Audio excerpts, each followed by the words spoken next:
Hello friend, स्वागत है आपका आपके अपने channel HSC study and motivation video में।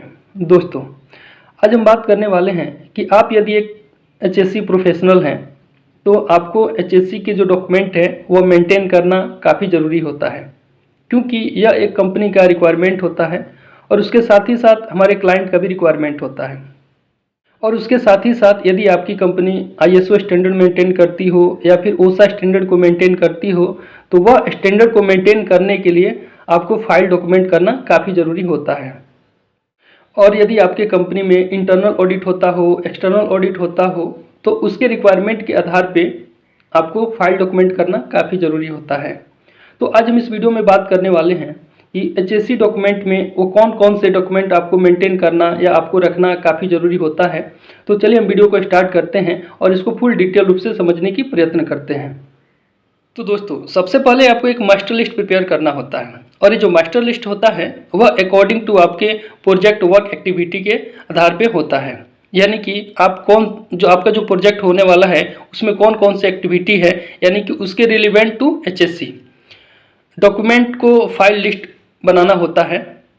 और उसके साथ ही साथ हमारे क्लाइंट का क्या रिक्वायरमेंट है, हमारे क्लाइंट को कौन कौन से डॉक्यूमेंट का रिक्वायरमेंट है, उसका भी एक मास्टर लिस्ट प्रिपेयर करना होता है। यानी कि एचएससी ऑफिस में टोटल कितने डॉक्यूमेंट हैं, उन सभी डॉक्यूमेंट का एक आपको मास्टर लिस्ट प्रिपेयर करना होता है। क्योंकि जब भी ऑडिटर ऑडिट करने आते हैं तो सारे डॉक्यूमेंट चेक नहीं करते हैं, वो आपसे मास्टर लिस्ट मांगते हैं और जब आप मास्टर लिस्ट उन्हें प्रोवाइड करते हैं तो मास्टर लिस्ट को पढ़ते हैं और वह एक एक डॉक्यूमेंट आपके मास्टर लिस्ट के अकॉर्डिंग एक एक डॉक्यूमेंट को चेक करते हैं। तो इसके लिए आपके पास एक मास्टर लिस्ट होना काफ़ी ज़रूरी होता है। तो चलिए अब देखते हैं कि मास्टर लिस्ट के अकॉर्डिंग कौन कौन से डॉक्यूमेंट आपके पास होना काफ़ी ज़रूरी होता है। सबसे पहला जो डॉक्यूमेंट होता है वह होता है एचएससी पॉलिसी, यानी कि आपकी जो कंपनी है वह कौन से पॉलिसी को फॉलो कर रही है वह पॉलिसी आपके पास होनी चाहिए। नेक्स्ट है वर्क मेथड स्टेटमेंट्स, यानी कि आपके प्रोजेक्ट साइट पे होने वाले जो भी एक्टिविटी हैं हर एक एक्टिविटी का वर्क मेथड स्टेटमेंट्स होनी चाहिए। यानी कि एग्जांपल के तौर पे हाइट वर्क का काम हो गया, हॉट वर्क का काम हो गया, एक्सक्लावेशन का वर्क हो गया, कन्फाइंड स्पेस का वर्क हो गया, ये जितनी भी एक्टिविटियां हैं ये सारे एक्टिविटी का अलग अलग एक वर्क मेथड स्टेटमेंट्स होनी चाहिए। नेक्स्ट है एचएससी मैनुअल, यानी कि आपके प्रोजेक्ट का एचएससी मैनुअल आपके पास होना काफ़ी ज़रूरी होता है। इसमें आता है occupational health and safety management system का मैनुअल आपके पास होना काफ़ी ज़रूरी होता है। नेक्स्ट है एचएससी प्लान, यानी कि आपके कंपनी का एचएससी प्लान क्या है वो आपके पास होनी चाहिए। और उसमें आता है इमरजेंसी रिस्पॉन्स प्लान, यानी कि आपके कंपनी के जो भी इमरजेंसी रिस्पॉन्स प्लान है उसको भी आपको मेंटेन करके रखना है।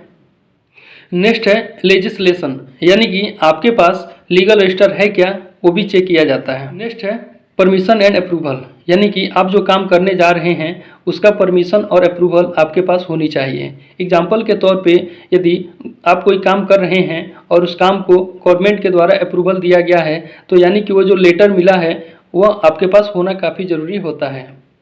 नेक्स्ट है मॉक ड्रिल, यानी कि इमरजेंसी जो भी आप अपने साइट पर मॉक ड्रिल करते हैं उसका फ्रीक्वेंसी 1 मंथ भी हो सकता है, 3 मंथ भी हो सकता है या फिर 6 मंथ भी हो सकता है। तो उसका रिकॉर्ड आपको रखना काफ़ी ज़रूरी होता है और हर बार अलग अलग टॉपिक में मॉक ड्रिल किया जाता है। एग्जाम्पल के तौर पे फायर का हो गया या फिर इंजरी का हो गया या फिर इमरजेंसी रिसोर्स का हो गया। तो हर बार जो आप मॉक ड्रिल करते हैं वो अलग अलग टॉपिक के ऊपर किया जाना चाहिए और उसका एक प्रॉपर रिकॉर्ड होना चाहिए। फिर नेक्स्ट है टूल बॉक्स रिकॉर्ड, यानी कि आपके साइट पर जो भी टूल बॉक्स टास्क दिए जाते हैं तो उसका रिकॉर्ड आपके पास होना काफ़ी ज़रूरी होता है। फिर नेक्स्ट है एचएससी इंडक्शन रिकॉर्ड, यानी कि जो भी आप वर्कमैन हो या फिर एम्प्लॉय हो आपने आज तक कितने लोगों का ट्रेनिंग दिया है उसका एक रिकॉर्ड आपके पास होनी चाहिए। यानी कि एचएससी का जो इंडक्शन रिकॉर्ड है वो आपके पास होनी चाहिए।